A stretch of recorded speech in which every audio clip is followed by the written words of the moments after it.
What's poppin', y'all? Good morning. Welcome back to I Do It Myself. I am Wayno. If this is your first time here, then I hope after this video, y'all stay. If you like what it is that I do, hit that sub button, hit them likes, run up that hype. Stephen A. Smith been in a lot of shit lately. A whole lot, with multiple parties, multiple conversations, a bunch of different opinions and ways people feel about him. We gonna go through it today. He recently went up to the pivot though, you know what I'm saying? He recently went up to the pivot and he's still talking about LeBron James. Now, if y'all don't remember, I mean, if you watch sports, then you gotta remember one of the most legendary moments in sports casting history, right? When LeBron walks up on Stephen A. Smith and confronts him, and it's said that he's confronting him about Bronny. Stephen A. Smith has been talking about this for months, and I mean, I get it, you know what I mean? Milk the situation for how you can, but sometimes the way he doubles down on shit makes me question him as a person. Like, I'm gonna keep it a stack. Like, it makes me question him as to what his motivations is. Now, he's been very vocal about he don't care if Bron ever speak to him again, but he continues to speak about Bron. And in this clip, he talks more so about his professionalism and that he asked to go in the shop. Just understand, I'm going to be professional.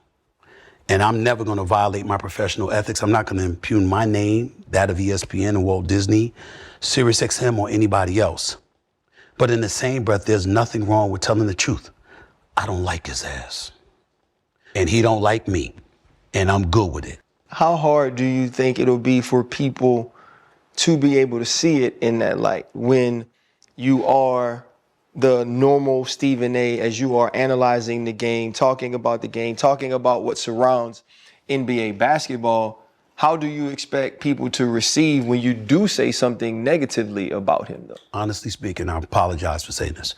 I don't give a shit. I don't care. Because my record speaks for itself. I got 30 years. I got 30 plus years in this business. A lot of talking about LeBron happened just to insult me with a show that comes on after me. We know what you were doing. So my attitude is fine. Fuck it. This is how you want to do it? We good. Now we're in my lane. Because make no mistake, it's my lane. LeBron trying to go up against me, you could try that, go in the shop. Just so y'all know, before anything happened, I volunteered to come on the shop. When I've been asked, I said, one condition, no edits. Air what you see. I'll happily come on. This is what I said at the time before any of that had happened. But he's not gonna take me up on that offer because you see, I keep receipts. And you wanna play that game with me, we fine. Now he's saying they could take me up on that offer, and he threw a shot at Pat McAfee. Now Pat McAfee got the show, his shit on ESPN is super duper uncut. LeBron went up there, and when LeBron went on his show, he addressed the situation with Stephen A. Smith, but he elaborates on it a little bit more with Richard Jefferson. But this clip right here, because Stephen A. Smith got something to say even about this clip, about how Bron handles certain people in said situations. But let's go back to that clip where Bron talking with Pat McAfee about Stephen A. and this shit that they had going on. Hey, legit, that feels like a moment that had been brewing for a long time. He's like on a Taylor Swift tour run right now. Oh, yeah. Yeah, we're watching it. Yep. We're all seeing it. Oh, yeah. You're seeing it as well. He literally, it started off with, I didn't want to address it. Yeah, sure. I didn't want to address it. I wasn't going to address it. But since the video came out, I feel the need to address it. Yeah, it went viral. You would be not to talk about it. Are you kidding me? If there's one person that couldn't wait to the video to drop so you can address it, it's your ass. Like, seriously, and like he completely missed the whole point. The whole point. Never would I ever not allow people to talk about the sport, criticize players about what they do on the court. That is your job, to criticize or to, be in a position where, okay, if a guy's not performing, that is all part of the game. That's all part of the game.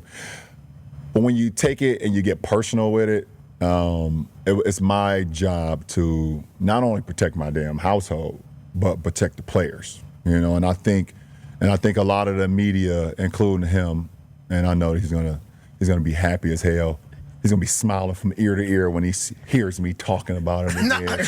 Oh my God, he's gonna get home and grab some ice cream out of the fucking freezer and sit in his chair in his tighty whities on the couch. I hope at some point you two do get a chance. Like, but you're right. Dude, like relax, bro. Like relax. Like seriously.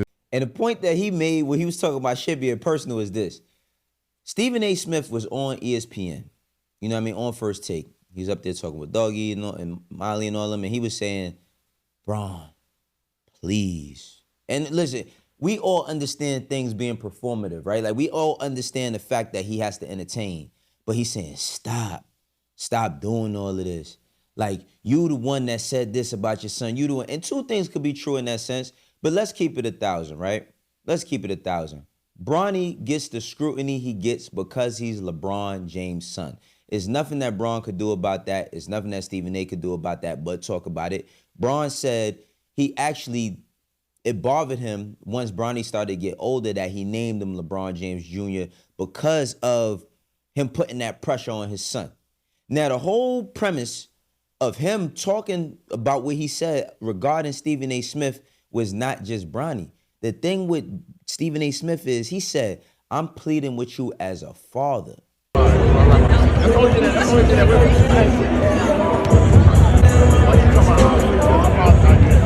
And that added a little bit more context to the whole conversation about why they was having their differences. Because, yeah, on one side, yeah, we understand that Stephen A. Smith has to talk about Bron because he's playing in a game that Stephen A. Smith has been covering majority of his fucking life, right?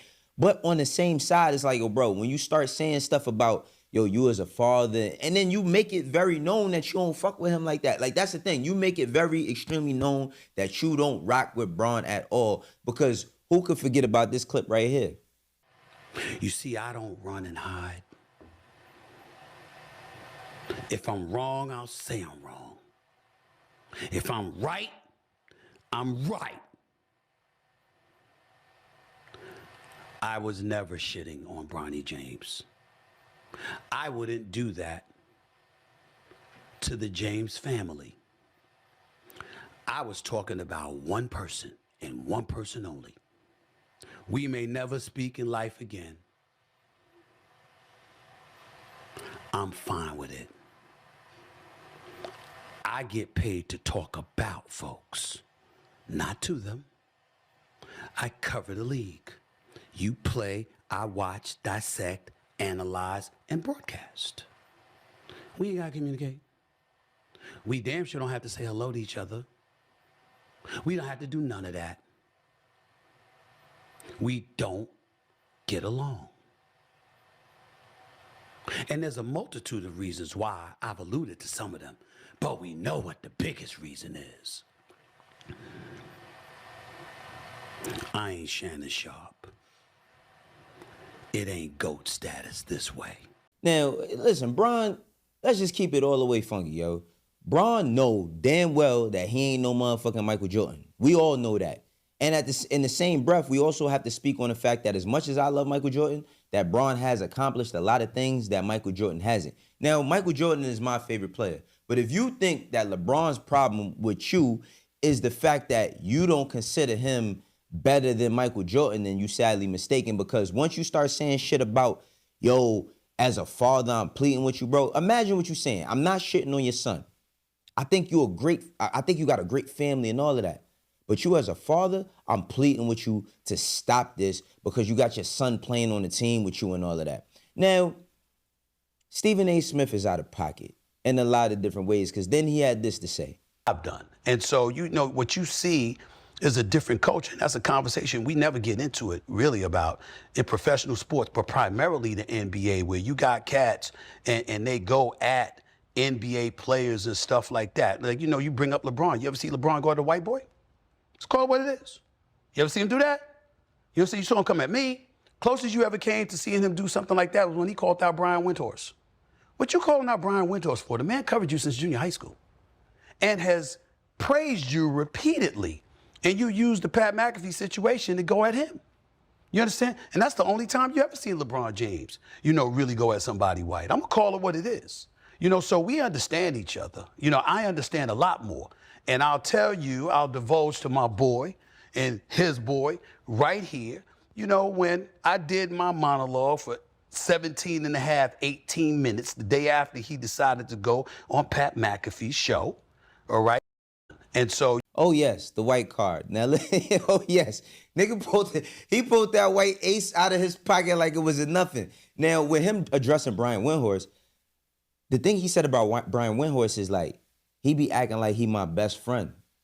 He didn't say nothing about him covering him. He just said that the way he acts as if he actually knows me personally. He knows a lot of things about Braun's life, but he talks about him in a certain space. And I'm pretty sure Stephen A. Smith then had people speak about him in a certain light that don't know him personally, because I don't know him personally at all. I'm just going based on what I watch. But personally, that he didn't have that, or talk about him personally, that he looks at them like, fuck is you talking about? Now, it's funny that he brought up the white thing, right? Because into the chapter of Alexis Ohanian, Serena Williams' husband.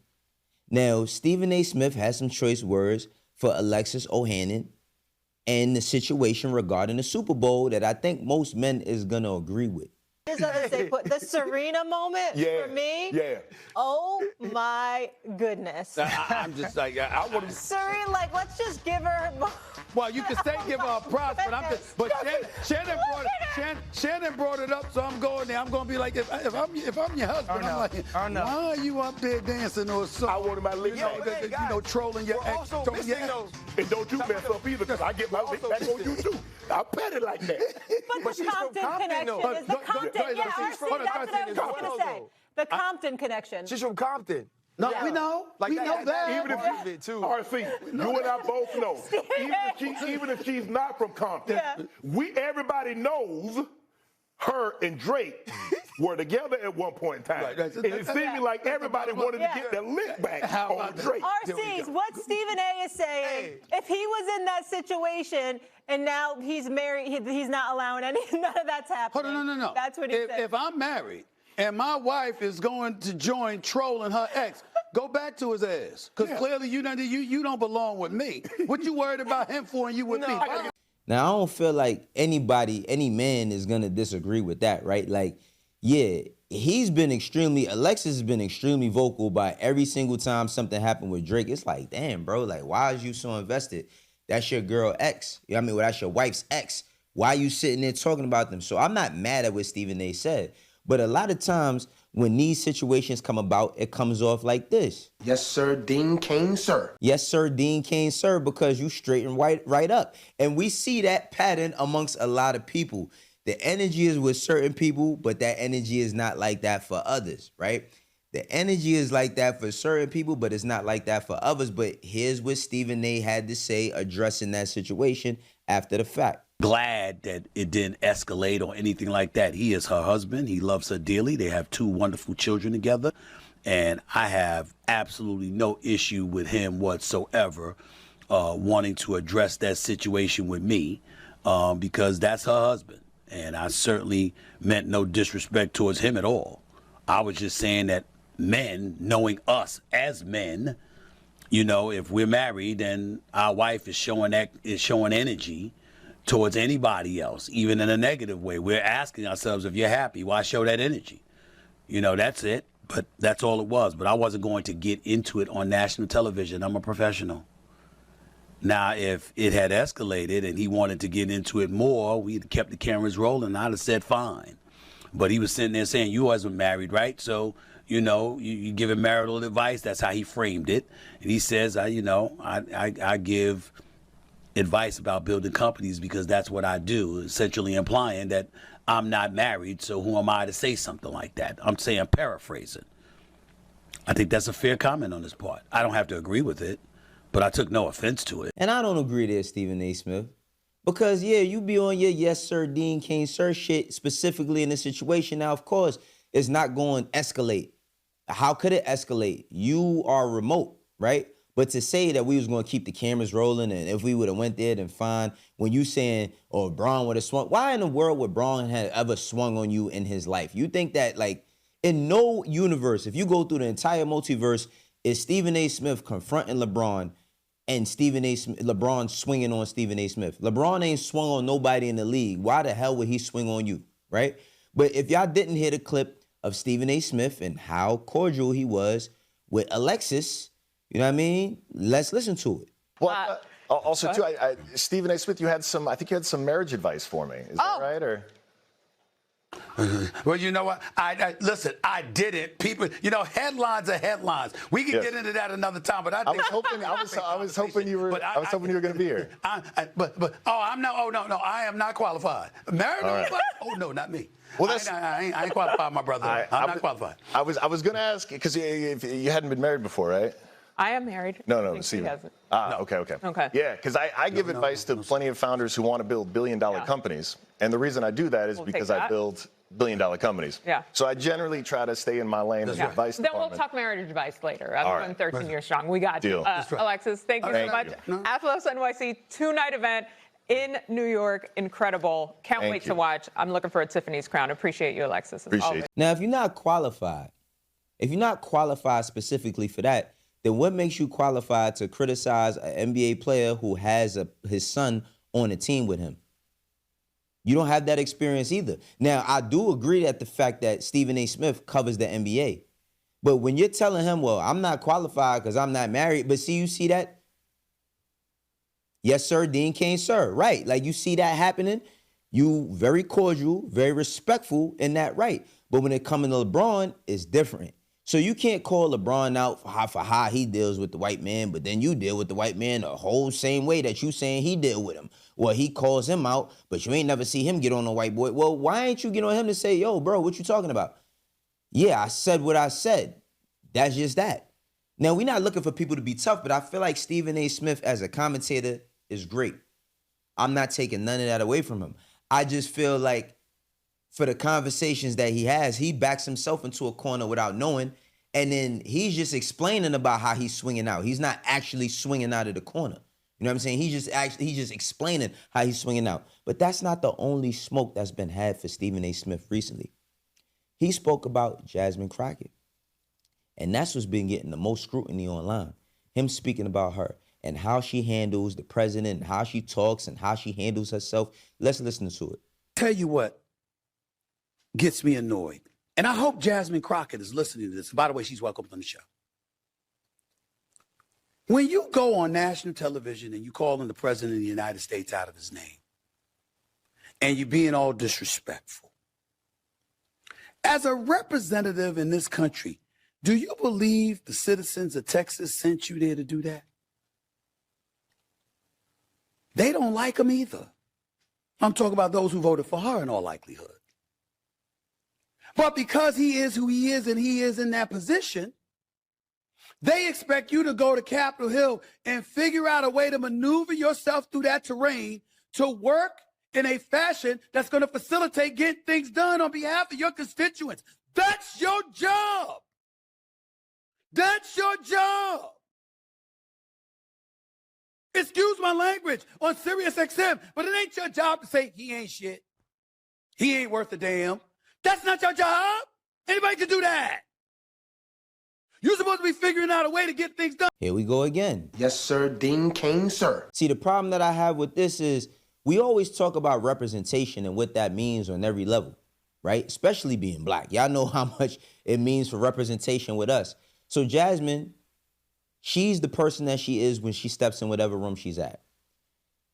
Can't be critical of her and not understand how reckless Donald Trump is. Donald Trump talk crazy about everybody.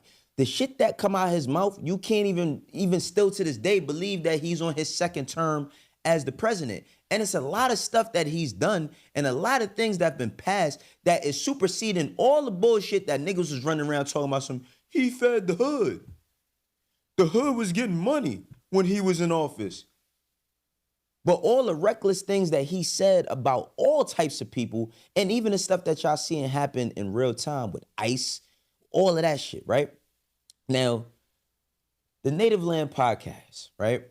I'm just now getting onto this podcast, but Tiffany is starting to become one of my favorite people. She says some real shit. She says also something that I don't agree with that we will address, but she says some stuff about Stephen A. Smith. It's so disheartening to me. It's frustrating, one, because anytime we speak on this, it's like we, man haters and all this. But I feel such confidence in black men. I've never bought into the idea that all these black men are voting for Trump. Like, they vote overwhelmingly Democrat. We're pretty much in line with each other. What you all are saying is no, they are, and the data shows that there have been inroads among black men. I want to ask why, because it is frustrating to me, and it feels heartbreaking, to be honest, because we are impacted by this system as well. It's not a matter of who's impacted worse. We're impacted differently. We sit at the intersection of being black and being women. And so when men are frustrated with this system, it feels like they fight us. And I would put Stephen A. Smith in that category too. I'm mad at y'all for having joy. I'm mad at y'all for having success. I'm mad at y'all for surpassing us on college campuses. And so it's a small sect of men that are so angry and hurt that they're willing to align with the people who oppress us. What am I getting wrong? Because if you listen to Stephen A. Smith and you find anything other than some absolute, pure, self-hating, little dick energy nonsense from that half-witted idiot basking in the non-existent rays of his own ignorance, it is sad to me that he even gets an audience of black men. Why aren't black men right now saying, F Stephen A. Smith, we banning him, we not listening to his podcast, we're not watching his show anymore? That's what black women do. We organize. But shouts out to Tiff, but that's not what all black women do. There's a select group of people, and no one group of people, and no one said person represents all people. But I think we're not gonna cancel Stephen A. Smith just because we don't agree with him, right? And I always want to wonder, what the hell does a man dick size got anything to do with his opinions? Is he not doing the same thing? What do the man's size got to do with what he got going on intellectually? Now, one thing about Stephen A. Smith is, as a commentator, like I said, I'm always express the love and respect I do have for him because he's broken down barriers and opened up doors for a lot of people, even somebody like myself, to be behind a mic and talk, you know what I mean? Because there's real money and ain't no telling how far you could get with this, and he's shown that. But I will say that Stephen A. Smith, he's always talking about what he ain't gonna do. And I said what I said and meant every syllable of what I said. Immediately after, I was informed that we won't be hearing more from him about me. That's what I thought. That's what I thought. Because I got receipts. You got receipts. You might as well be saying you clocking niggas' tea. Yo, Stephen A. Smith, get your shit together. We love you, but the perception of you is defeating the reality. You know what I mean? The perception of you is that you just hating ass person that don't really do much, you know what I mean? And you're self-serving. And I don't believe that about Stephen A. Smith. But I do want you to stop talking about what you ain't gonna do or how you gonna do it and bro, just do it. That's what it is. This is how I do it myself. For the ones that rock with me, you know how we doing. For the ones that don't, eventually will. I'll catch you on the next one. Peace.